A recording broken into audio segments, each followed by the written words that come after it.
Bonjour à tous et à toutes et bienvenue dans cette nouvelle vidéo consacrée à la rédaction d'un cahier de charge. Oui, on a souvent eu à entendre parler de cahier de charge, mais sait-on réellement ce que c'est? Ou encore, comment rédiger un? C'est dans le but de cette vidéo et tout au long de celle-ci, nous allons aborder un ensemble de points, à savoir déjà, c'est quoi un cahier de charge? Bien évidemment, on ne peut pas rédiger quelque chose sans savoir au préalable ce que c'est. Donc, nous allons aborder le sujet, c'est quoi un cahier de charge? Par la suite, nous allons nous poser la question de savoir pourquoi rédiger un cahier de charge, évidemment. Et par la suite, nous terminerons par le contenu d'un cahier de charge, bien sûr. Comment rédiger un cahier de charge? C'est bien pour ça que nous sommes là. Ok, c'est parti.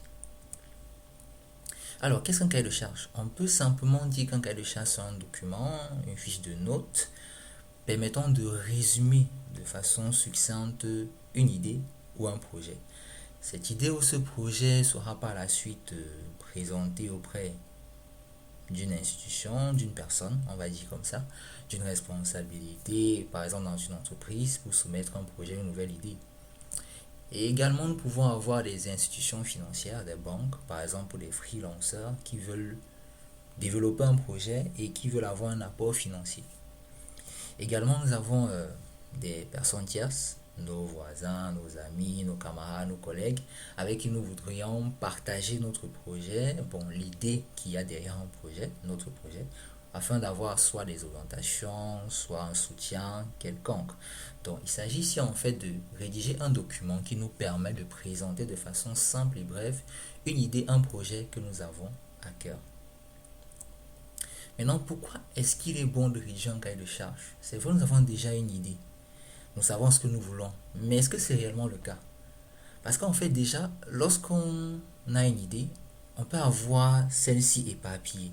Du coup, il est bon de rédiger un cahier de charge afin de recadrer ou alors résumer ce que nous avons à faire. Très souvent, lorsque nous avons une idée, il n'est pas très facile de pouvoir l'expliquer. Les idées sont éparpillées, il nous faut donc le résumer, d'où la nécessité d'écrire un cahier de charge. Parce qu'à la fin, cela nous permet tout simplement de recadrer nos pensées, présenter l'idée telle enseigne, de la rendre palpable par ceux qui vont lire le document ou nous écouter.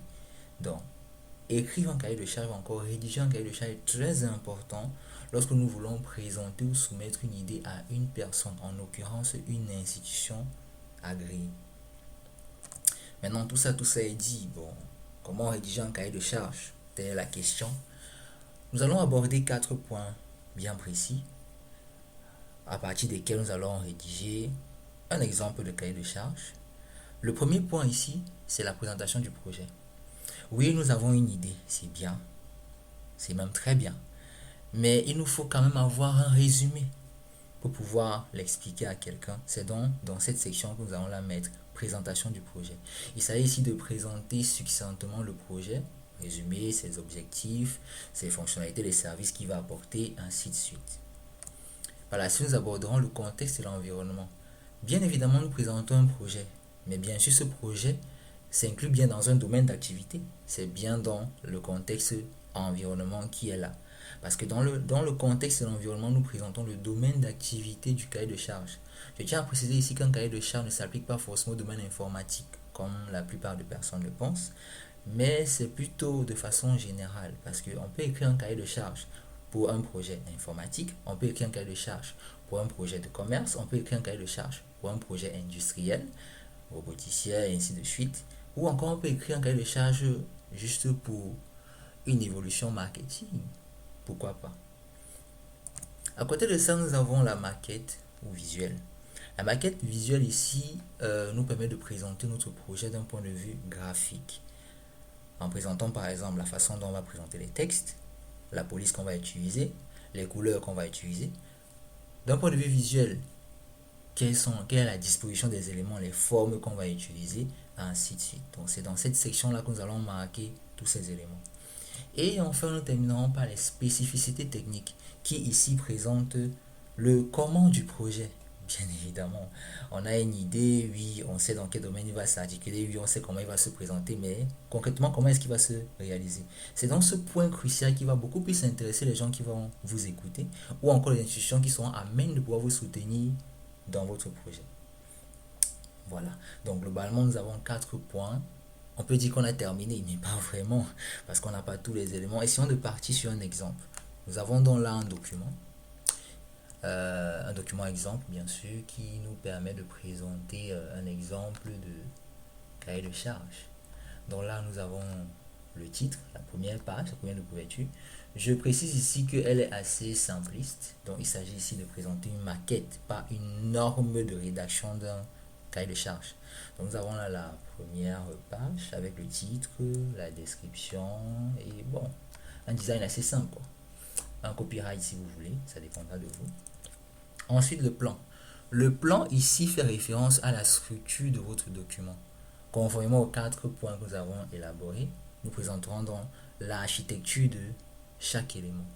Mais pour aller plus loin, essayons d'entrer dans le vif du sujet. Premier point, présentation du projet. Comme on l'a dit tout à l'heure, dans la section du projet, nous énumérons les points clés qui décrivent notre projet. Ici, nous avons par exemple les objectifs qui présentent le but de l'application. Bien entendu, au préalable, nous avons une brève description du projet en lui-même, son nom, s'il en a, la date de création, son but, ainsi de suite. Puis nous avons les objectifs. Ensuite, nous avons les besoins fonctionnels qui font référence ici au service offert par le projet ou l'application, ça dépendra du domaine. Le périmètre. Déjà ici, on prend le cas d'une application. En tant qu'informaticien, nous présentons ici un exemple de cahier de charge concernant une application web ou un site web.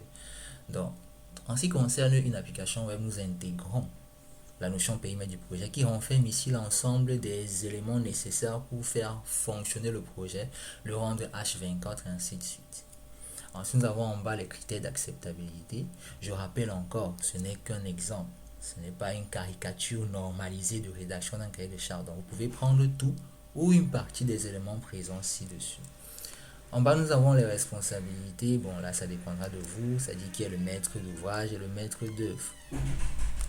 Ensuite, nous avons dans la section contexte et environnement les éléments liés au domaine d'activité du projet.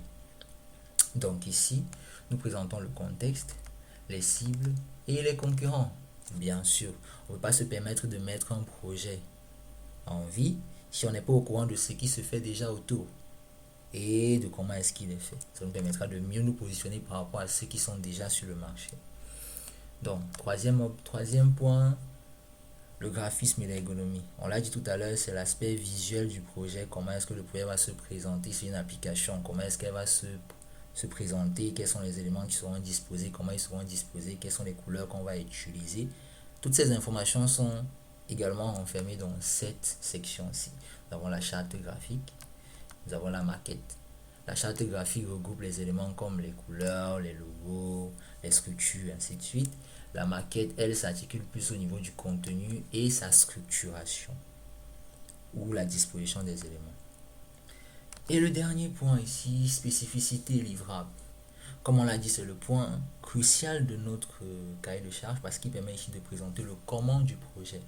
Donc, en ce qui concerne notre exemple, qui est ici un exemple de cahier de charge concernant une application web, un site web, nous avons la section contenu du site qui présente en fait le contenu, de quoi est-ce que chaque section du contenu va parler, les données qui seront insérées, ainsi de suite. Les spécificités techniques au niveau de la technologie à utiliser, les outils de développement à implémenter, ainsi de suite, ainsi de suite.